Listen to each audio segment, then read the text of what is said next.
20, Mateus 5, verso 20, diz assim: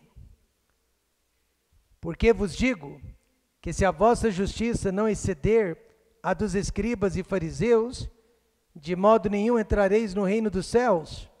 Alguém poderia se utilizar deste versículo e dizer que nós jamais poderemos ser salvos caso sejamos pessoas melhores que os escribas e fariseus. Mas não é isso que Jesus está ensinando. Jesus, ele se prepara para mostrar a diferença que há entre a justiça dos homens, dos fariseus, dos escribas ou de qualquer outro homem religioso, em comparação à justiça do reino dos céus. Jesus, ele vai falar sobre as interpretações erradas que os homens estavam fazendo a respeito da lei de Deus. E nos dias de hoje também, as pessoas, elas usam texto fora do contexto, que servem de pretexto para defender mil e uma ideias. Eu e você poderíamos utilizar a Bíblia, a palavra de Deus, para defender as ideias mais esquisitas que há no mundo religioso. Mas se ficarmos dentro da Bíblia, atentos à palavra de Deus, nós não faremos isto. Resta-nos saber o que significa a palavra justiça. O que vem a ser a justiça em relação aos escribas, o que vem ser justiça em relação ao reino de Deus. Hoje em dia, seria o mesmo que dizer assim: olha, se a nossa justiça não exceder a dos batistas, se a nossa justiça não exceder a dos católicos, e se a nossa justiça não exceder a dos presbiterianos, jamais faremos parte do reino de Deus. De maneira nenhuma entraremos no reino dos céus. Isso porque a justiça que nos leva ao céu não vai ser a justiça de uma igreja, não vai ser a justiça de uma denominação religiosa, não vai ser a justiça de um homem, mas o que vai nos levar para o céu é a justiça do nosso Senhor e Salvador Jesus Cristo. Quando Joana d'Arc estava morrendo, sendo martirizada pelo fogo da igreja estatal, ela gritava, infelizmente, no meio da chama: Jesus, Jesus, Jesus. O passaporte para o céu é Jesus.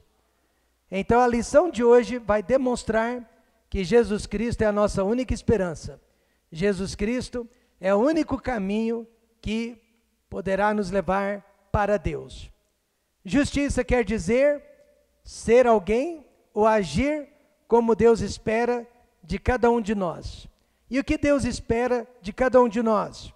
Os fariseus, eles se julgavam pessoas maravilhosas e melhores, porque eles usavam os seus rituais, eles usavam as suas regras para tentar agradar a Deus.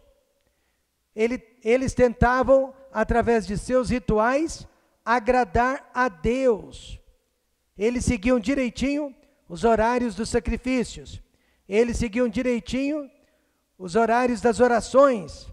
Mas longe dos cultos, eles estavam praticando o egoísmo, a ganância e, pior ainda, fazendo acepção de pessoas. Ontem à noite, por exemplo, quando eu parei no posto, eu estava aguardando a minha esposa do lado de fora e um homem se aproximou de mim, tirou o seu casaco, o estendeu sobre o chão. Eu falei: boa noite, como vai? Ele respondeu: boa noite, mas ele estendeu o seu casaco e de repente ele cumpriu um ritual religioso. Ele se inclinou várias vezes ao chão, levantava as mãos, se inclinava ao chão, fazia suas orações, se inclinava mais uma vez, e eu disse para Deus: Senhor, quando ele terminar, eu vou fazer a mesma coisa. Amém, irmãos? Quando ele terminar, eu vou me ajoelhar aqui perto desta árvore e eu vou orar em voz alta, em nome do Senhor Jesus Cristo. Amém, irmãos? Se ele pode fazer isso em público, eu também posso. Amém, irmãos? Mas infelizmente, Na hora que ele terminou, ele foi embora. Mas eu fiquei pensando, por que nós não fazemos isso? Porque nós sabemos que esse tipo de atitude pode impressionar as pessoas, mas não impressiona a Deus. O que impressiona a Deus é o que eu e você estamos fazendo quando estamos sozinhos. É o que eu e você estamos fazendo a quatro paredes. E quando as portas da nossa casa estão fechadas. É isso que impressiona a Deus. É o que nós somos quando estamos sozinhos. Jesus sabia o tempo todo que a justiça deles, dos fariseus, era apenas externa, para ser vista, e não interna, para ser vivida. Por isso ele disse que a nossa justiça precisa exceder a dos fariseus. Ela precisa ser real, ela precisa ser de dentro para fora, não de fora para dentro. E a boa notícia é que a nossa justiça, a minha justiça, e espero que a sua também, ela excede a de todos os homens, a de todas as igrejas. Porque não é a nossa justiça que estamos apresentando a Deus, mas é a justiça do seu Filho, Jesus Cristo. O problema é que todos nós, às vezes, somos como os fariseus. E seria impossível exceder a justiça deles. Então, a nossa única esperança sempre foi, sempre será, Jesus Cristo, para agradar ao nosso Deus. 1 Pedro 2,22 diz, o qual, falando de Jesus, não cometeu pecado, nem na sua boca se achou engano. Isso nos faz lembrar dos irmãos Caim e Abel. Caim apresentou sua própria justiça, as obras realizadas por suas mãos, sua plantação, que ele havia cultivado. Mas Abel, ele não tinha justiça alguma, ele não tinha nenhuma obra que pudesse trazer a Deus, mas ele trouxe um substituto, e Deus aceitou aquele substituto. E é exatamente isso que Jesus estava tentando ensinar naquele dia. Não adianta a sua igreja, não adianta a sua religião, não adianta a sua justiça própria. Mas para ir para o céu, você precisa de uma justiça perfeita, e essa justiça sou eu. Como era a justiça dos falsos religiosos? Primeiro, eles ensinavam, mas não praticavam. Será que nós somos assim também? Jesus disse, pois atam fardos pesados e difíceis de suportar, e os põe aos ombros dos homens. Eles, porém, nem com o dedo querem movê-los. Eles eram pessoas que controlavam os seus fiéis, dominavam os seus fiéis. Mas Jesus está testificando contra eles e dizendo, no entanto, sozinho em suas casas, sozinho na privacidade de seus pensamentos, eles não agiam assim. Eles não praticavam exatamente o que eles demandavam de outras pessoas. Isso se chama hipocrisia. A essência da hipocrisia é quando nós estamos orientando outras pessoas e não estamos orientando a nós mesmos no mesmo caminho. Agora preste atenção, Jesus não está cobrando de nós perfeição, Jesus está cobrando de nós transparência. Amém, irmãos? Jamais perfeição, mas transparência. Alguém certa vez me disse, um pastor veterano, ele disse assim, nós não deveríamos pregar para a igreja o que nós não alcançamos em nossas próprias vidas. Ou seja, só devemos pregar para a igreja, ensinar para a igreja, aquilo que nós conseguimos praticar na íntegra. Na hora eu era jovem e disse, então, pastor, nossas pregações, elas serão muito limitadas. Nosso repertório de mensagens será muito limitado. E ele perguntou, por que, irmão Rômulo? E eu disse, porque eu sou como o apóstolo Paulo, o bem que não quero faço, o mal que não quero esse faço, o pecado habita em mim. Pastor, eu jamais serei perfeito perante a igreja, eu serei transparente. Amém, irmãos? Eu serei transparente. Deus não pede perfeição, Deus pede arrependimento e Deus pede transparência. Sábado passado de manhã, nós recebemos cerca de 50 pregadores, pastores, no TBM de Ribeirão Preto, e o pastor Vitor pregou para os pastores. Na hora do apelo eu disse: pastores, nós estamos sempre convidando as ovelhas para vir aos apelos. Hoje nós somos as ovelhas e Deus está nos chamando para o altar. E havia pastores de joelhos no altar, chorando e se arrependendo dos seus pecados a Deus. Amém, irmãos?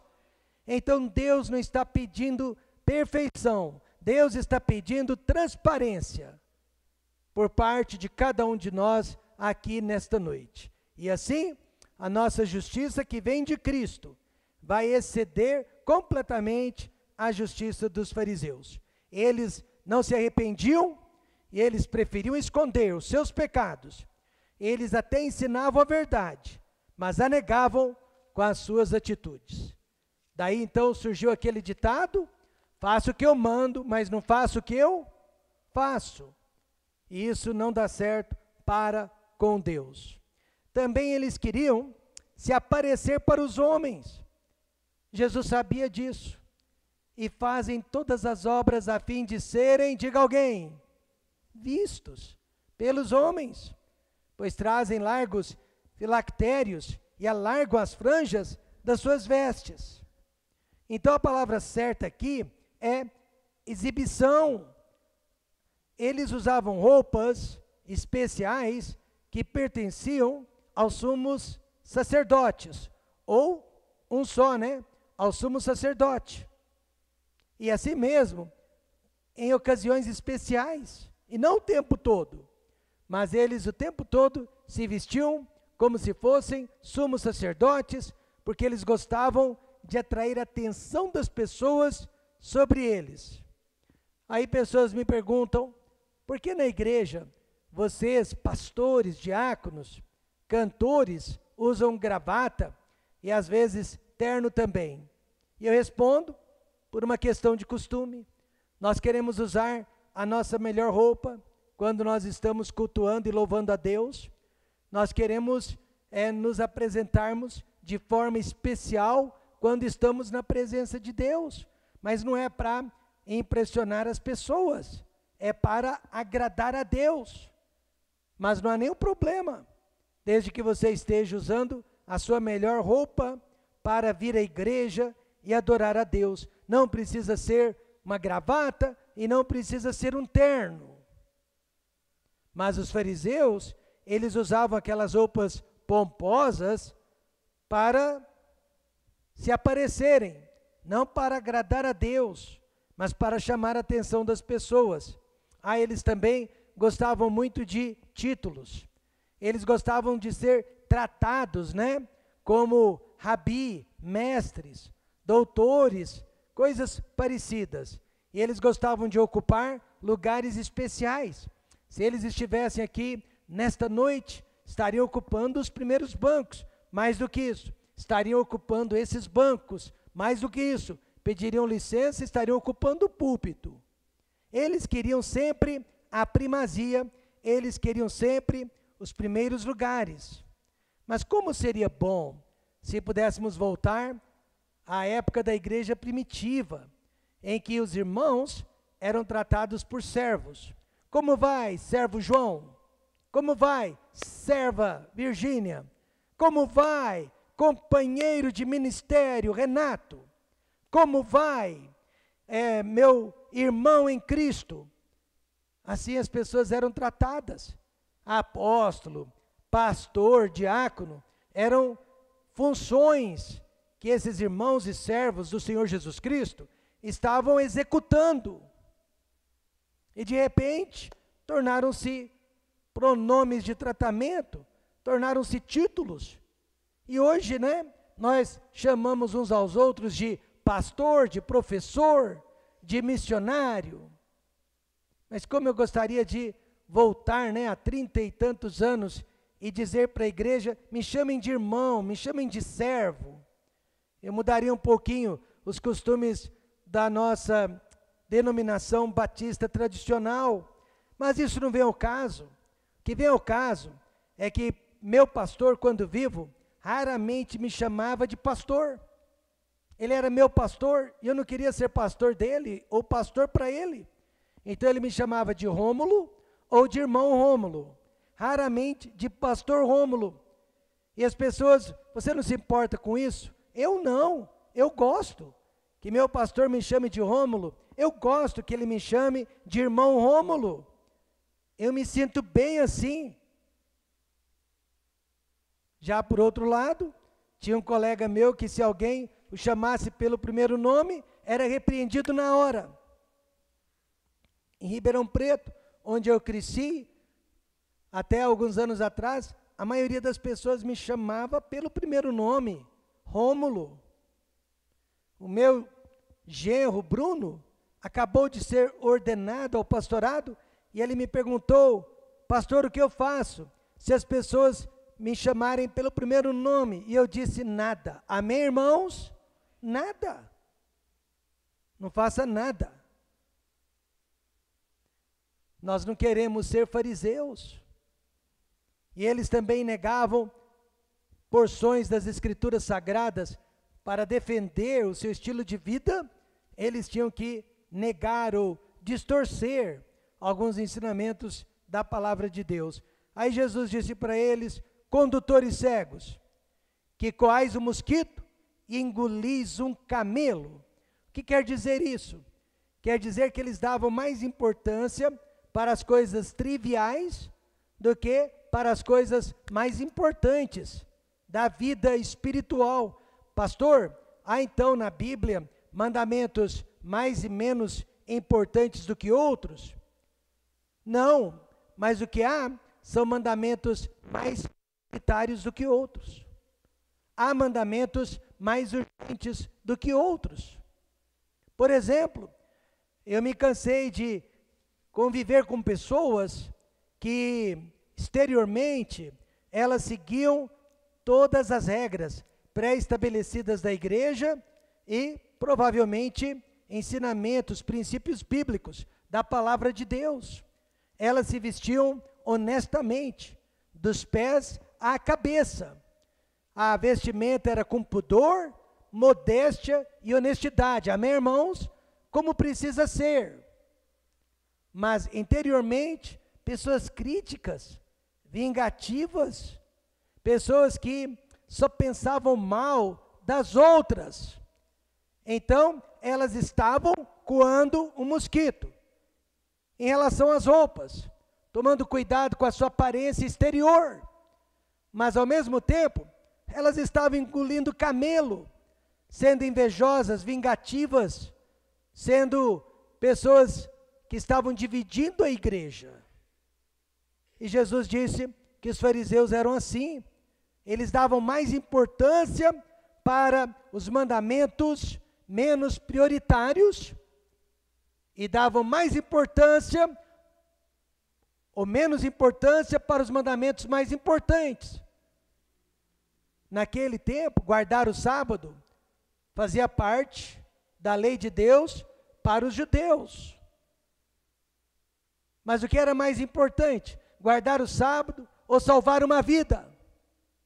Então eles coavam o mosquito guardando o sábado, mas deixavam uma vida se perder, engolindo um camelo. É sobre isso que Jesus está dizendo. Paulo avisou a igreja sobre a diferença entre a letra da lei e o espírito da lei. Ele disse em 2 Coríntios 3:6, o qual nos fez também capazes de ser ministros de um novo testamento, não da letra, mas do espírito, porque a letra mata e o espírito vivifica. A letra, então, meus amados, se referem aos mandamentos que nos foram dados, por mais importantes que sejam, não poderão jamais nos salvar. Alguém sabe de um mandamento que pode nos salvar? Mas o Espírito já se refere à nossa salvação, que é pela graça. Por isso que eu aprendi desde jovem pregador que nós precisamos falar muito sobre o que Deus fala muito, falar pouco sobre o que Deus fala pouco e falar nada sobre o que Deus não fala. Amém, irmãos? Eu fico impressionado com os pregadores de YouTube, que estão falando sobre tudo. Eles têm resposta para tudo. Eles têm opinião para tudo. Eu só quero falar do que Deus fala. Eu só quero estudar o que Deus me revela. Até porque meu cérebro é limitado. Meu conhecimento é limitado, minha capacidade de aprendizado é limitada. E eu quero priorizar o que é importante. Há igrejas que falam demais sobre roupas, falam demais sobre música, falam demais sobre o diabo, falam demais sobre doenças, falam demais sobre política. Tudo que é demais está fora do pêndulo. Mas eu e você nunca vamos falar demais do Senhor Jesus Cristo. Incrível como eles negavam as Escrituras, por causa, é claro, por causa dos mosquitos que eles coavam e, consequentemente, dos camelos que eles engoliam. Jesus mesmo disse, irmãos, que há graus de importância entre os mandamentos e os mais importantes de todos é amar a Deus e ao próximo. E eles amavam o dinheiro. E sempre que você ouvir essa expressão na Bíblia, eles amavam o poder, eles amavam o domínio, porque quem tem o dinheiro domina. Veja Lucas 16, 13. Nenhum servo pode servir dois senhores, porque ou há de odiar um e amar o outro, ou se há de chegar a um e desprezar o outro. Não podeis servir a Deus e a Mamon. Simples assim. Mamon quer dizer domínio, poder, dinheiro, riquezas. Os fariseus, eles eram avarentos por natureza, e eles gostavam de dominar sobre as pessoas. Por isso que nesta noite precisamos fugir do falso evangelho da prosperidade e abraçar o verdadeiro evangelho do contentamento. Agora entendemos, né?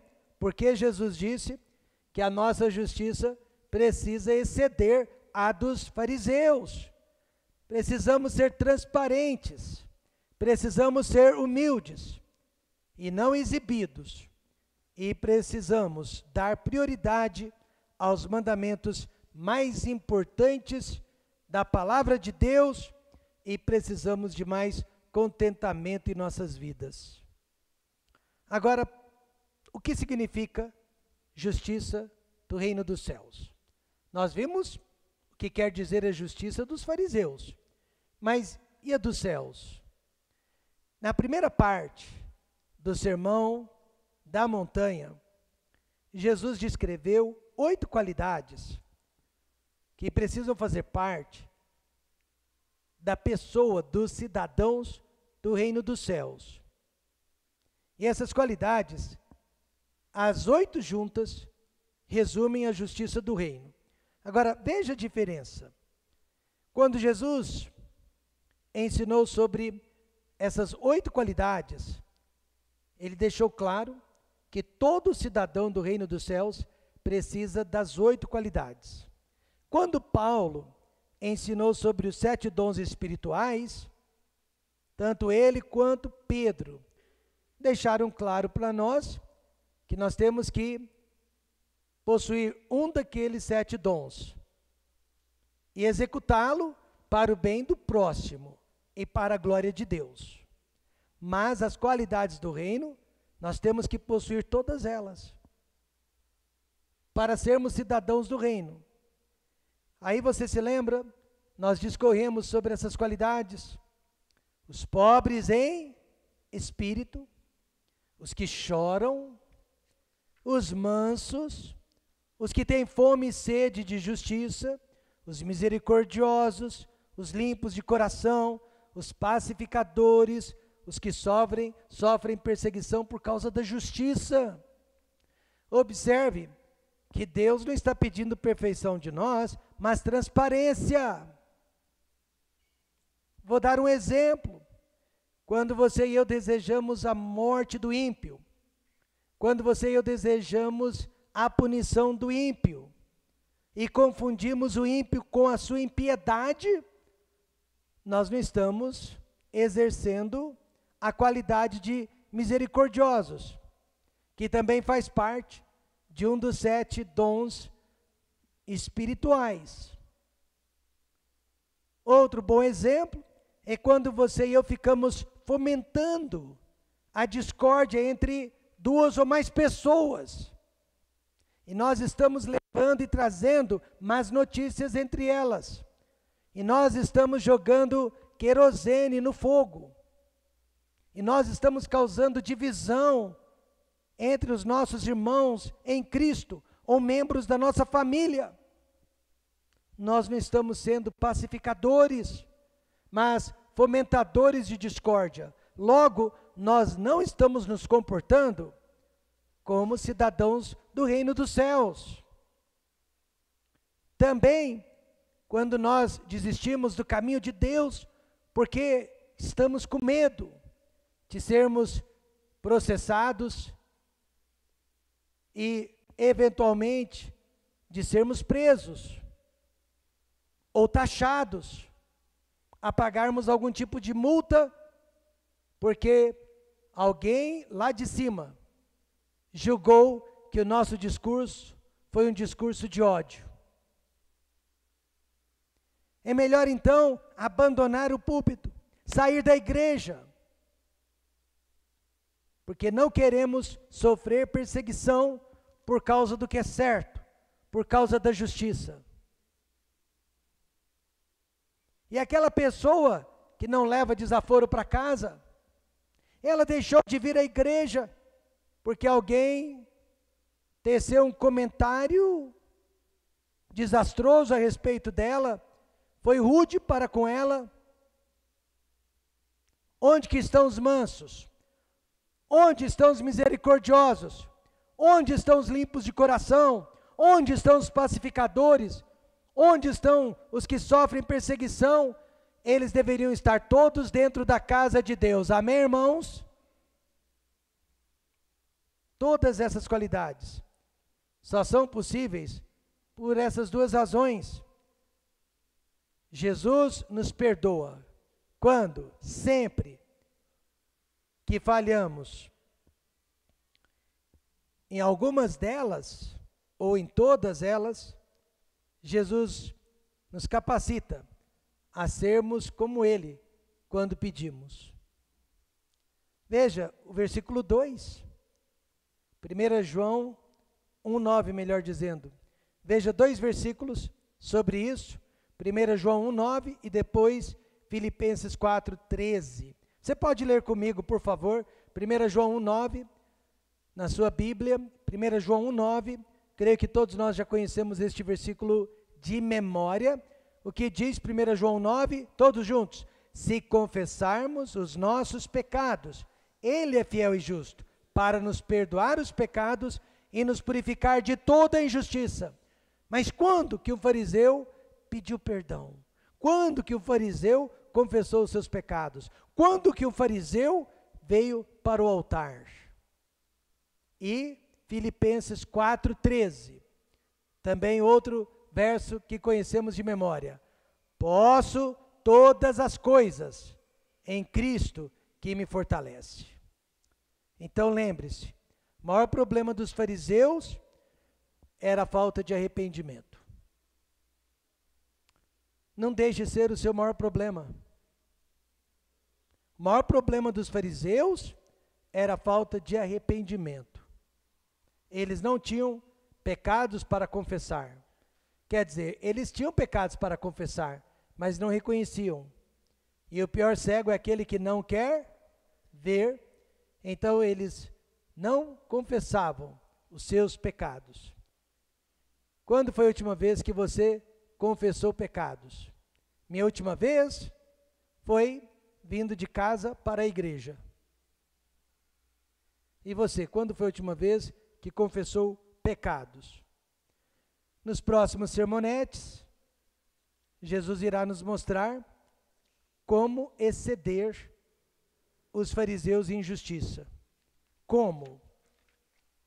Domingo de manhã, na escola dominical, nós vamos falar de alguns pecados: o pecado de homicídio e o pecado da ira.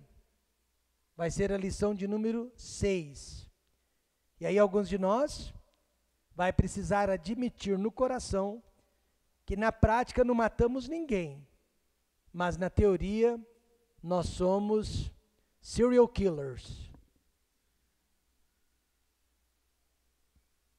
Nós vamos descobrir que através da ira nós já matamos pai, mãe, filhos, irmãos e irmãs, amigos e inimigos.